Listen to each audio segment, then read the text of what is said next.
हालांकि अमेरिकी हमलों के बाद लगातार ईरान की चेतावनियां भी सामने आ रही हैं। अगली खबर पर जाएं उससे पहले ये तस्वीर देखिए, जहां अब बहरीन में तबाही की वो तस्वीर सामने आई है, जहां ईरान ने हमलों को अंजाम दिया। लेकिन अमेरिकी हमलों के बाद ईरान की चेतावनी। खबर यह है कि ईरान की पूरे इलाके को नर्क बनाने की यह धमकी है और हॉर्मूज में हमले हुए तो नर्क बना देंगे। आईआरजीसी कमांडर माजिद मुसावी की यह चेतावनी है। अमेरिका को गंभीर नतीजे भुगतने होंगे। अब पश्चिम एशिया में विनाश, क्योंकि अब ईरान की धमकी यह है कि हॉर्मूज में हमले हुए तो पूरे इलाके को नर्क बना देंगे। वहीं हॉर्मूज में गुजरने वाले हर जहाज को टारगेट करेंगे और अमेरिका इजरायल को गंभीर नतीजे भुगतने होंगे।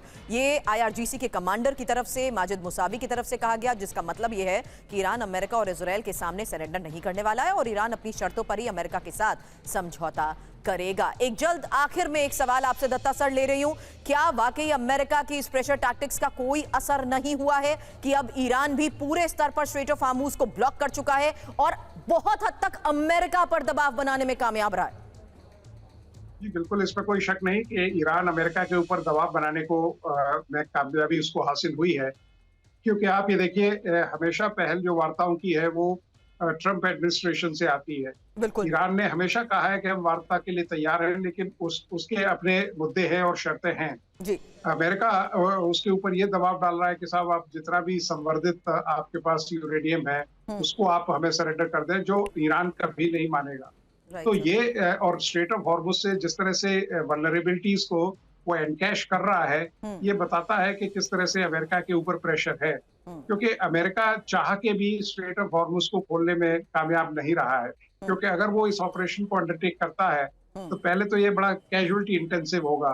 दूसरी चीज ये है कि ये बड़ा टाइम कंज्यूमिंग ऑपरेशन होगा। और जो ज्योग्राफिकल इंपेरेटिव्स ईरान के हैं, जिस तरह से उन्होंने अपने ड्रोन्स और एंटी शिप मिसाइल्स को डिप्लॉय किया हुआ है, वो बताता है कि किस तरह से तबाही ईरान मचाने में कामयाब हो जाएगा। क्योंकि आप ये देखिए, ऑलरेडी काफी नुकसान ईरान में हो चुका है। तो ईरान के पास अब बहुत ज्यादा कुछ होने को है नहीं। लेकिन हाँ, अमेरिका के ऊपर सरकार का प्रेशर है, अमेरिका के ऊपर लोगों का प्रेशर है, अमेरिका के ऊपर फाइनेंशियल प्रेशर है।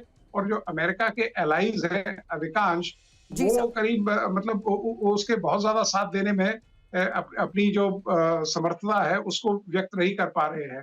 बिल्कुल तो यकीनन प्रेशर अमेरिका के ऊपर है, ईरान के ऊपर नहीं है। बिल्कुल।